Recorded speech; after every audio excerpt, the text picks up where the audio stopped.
Going to do the philosopher, Indian philosopher.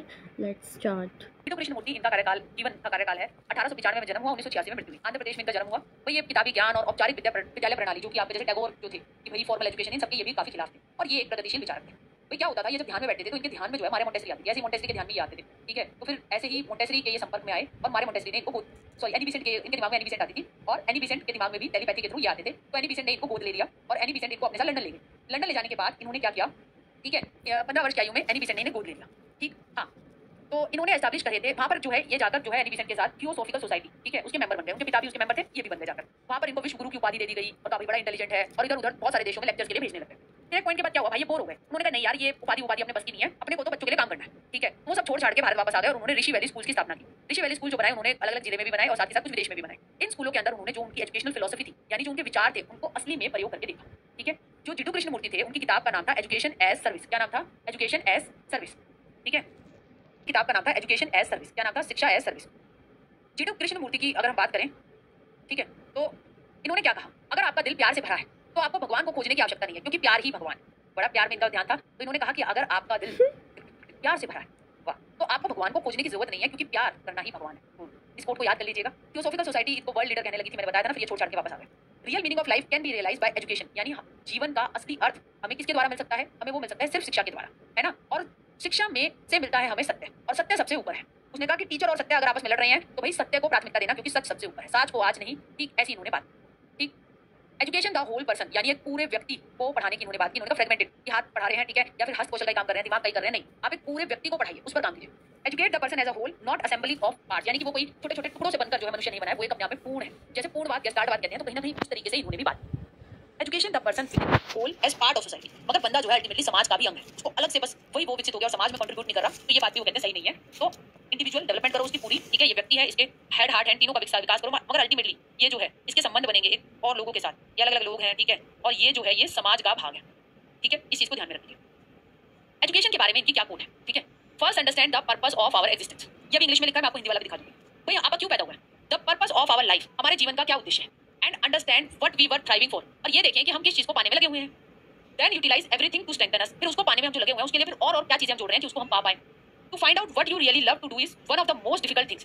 भाई सबसे मुश्किल काम क्या है, ये देख पाना कि आपको क्या करने में बहुत प्यार और बहुत मजा आता है। सच बता रही हूँ, ठीक है, क्या रहता है कि जब से ऑनलाइन पढ़ाना स्टार्ट किया है, जिस दिन क्लास ना लो तो ऐसा लगता है कि आज दिन में कुछ काम नहीं किया। ठीक है, अपने जीवन का उद्देश्य पैसा कमाना है, नाम कमाना है, अपने जीवन का उद्देश्य किसी को हराना है, या फिर अपने को वो करना है जिसमें मजा आता है। तो वो यही कह रहा है कि भाई ये देखो कि क्या करने में तुमको सबसे ज्यादा मजा आता है। वो सबसे मुश्किल है डिस्कवर कर पाना। किसी को पौधे लगाने में मजा आता है, वो उसके हिसाब से ठीक है, उसको ये जज मत करो कि तू पौधे लगा रहा है और तू इसमें भी खुश है, भाई वो उसमें मजा आता है। तो रियलाइज करना कि हमें किस चीज में मजा आता है, वो मेन पार्ट है शिक्षा का। पहले हमारे अस्तित्व का उद्देश्य, हमारे जीवन का उद्देश्य समझो, तथा यह समझो हमें किसके लिए वृद्धि कर रहे हैं, तब हमें मजबूत करने के लिए सब कुछ उपयोग करो। यह पता करें कि आप क्या करना वास्तव में सबसे ज्यादा पसंद करते हैं। सबसे कठिन बातों में से एक है ये पता लगाना कि हमको किस चीज में मजा आता है। ठीक है, वेब सीरीज तब देखने में मजा आता है, मैं आपको बता रही हूं, जब आप बहुत बिजी हैं, ठीक है, आपको लग रहा है कि ये वेब सीरीज मूवी मैंने नहीं देखी, और ठीक है, तब आपको लग रहा है कि उसमें मजा है, और आप किसी दिन बैठ कर देखिए, आप पूरे हफ्ते वेब सीरीज मूवी देखेंगे, आप उसे उब जाएंगे। तो मतलब उसमें असली मजा नहीं था। असली मजा जिस चीज में होता है, आप असली वास्तविकता से जिस चीज को पसंद करते हैं उसे आप उबते नहीं है। ठीक है, आप उसको करते ही करते हैं। ठीक है, मैराथन थी 1 2 घंटे की लगाई थी, मुझे अच्छी तरह अगेंस्ट प्रेजेंट सिस्टम, ये अगेंस्ट जो प्रेजेंट शिक्षा उसके जो थे वो नेगलेक्ट करते थे।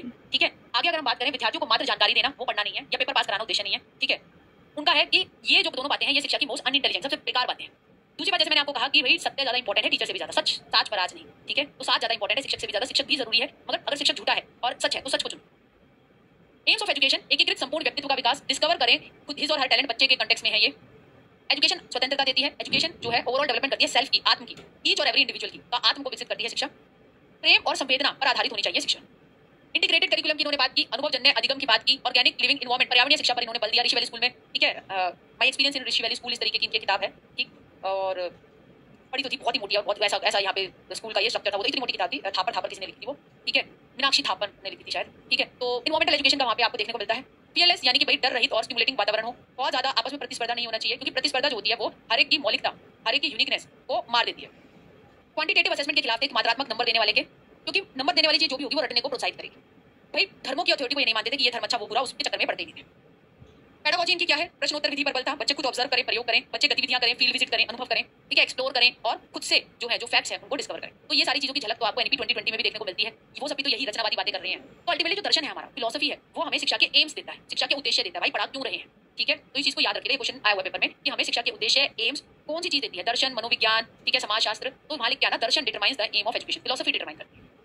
तो आप कृष्णमूर्ति साहब के बारे में लिखते हैं, ठीक है। दूसरी बात ये आनी चाहिए, इन्होंने क्या किया, एनी बिसेंट जो है इन्हें ले गई, ठीक है, उन्होंने इसे गोद ले लिया। उसके बाद जो है ये थियोसॉफिकल सोसाइटी जो थी लंदन ले गई थी, उसके जो है ये अध्यक्ष बने, वर्ल्ड लीडर कहलाने लगे, मगर बाद में सब छोड़ छाड़ कर जो है ये भारत आ गए।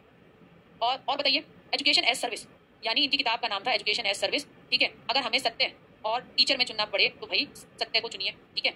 और बताइए, प्रगतिशील विचारक थे अंजना, बिल्कुल सही। अंजना, आप अंजना टीका हैं जो क्लास आगे, रिलीजन को ये ज्यादा मानते नहीं थे, ठीक है। और बताइए, सबसे कठिन कि हमें क्या है, ये देखिए, ये इंपॉर्टेंट लाइन हम डायरेक्ट लिखेंगे, what you really love to do. सबसे कठिन ये है कि हमें पहचानना क्या करने में हमें सबसे ज्यादा मजा आता है। कोई कम आ रहे हैं जवाब, क्या बात। और बताओ, हाँ, इन्वायरमेंटल एजुकेशन पर जोर, वेरी गुड। ये कमेंट किसका है, वर्षा का। हाँ, डर रहित वातावरण, बिल्कुल डर रहित वातावरण, बुकिश नॉलेज के खिलाफ।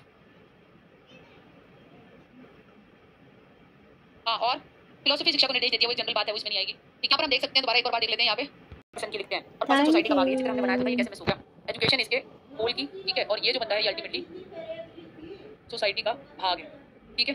तो इस चीज पर ठीक, हाँ, तो बेटा